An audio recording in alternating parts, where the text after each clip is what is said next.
C'est passionnant les serial killers, parce que tu te demandes à quel moment le cerveau humain il peut devenir aussi fou. À peu près au début. Hein.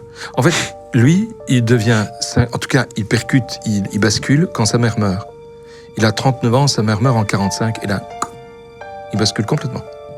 Et c'est à partir de là qu'il commence à commettre toutes sortes d'atrocités. Bon, on va se calmer, hein. Serial killer, il a tué 2 personnes. Mais on l'a quand même rangé dans les serial killers parce qu'il en a déterré à peu près 40. Pour récupérer, on verra ça tout à l'heure, mais pour récupérer de lambeaux de peau et des trucs comme ça. Il a sorti des corps, donc des tombes. Oui, oui. Donc lui, c'était un serial killer, mais qui s'occupait des cadavres et qu'il n'avait pas tués, on est d'accord? Ouais.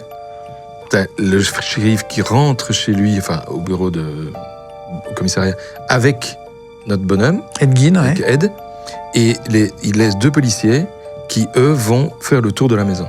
Et là, je m'entends dire que, en termes de tour de la maison, on va être servi. C'est la maison des horreurs. Il commence par la grange, qui est ouverte, et il trouve le cadavre de la dame que l'on cherchait, suspendu par les pieds, l'abdomen ouvert et plus de tête. L'abdomen est ouvert et il est éviscéré. Ça veut dire qu'il a retiré tous les organes abdominaux.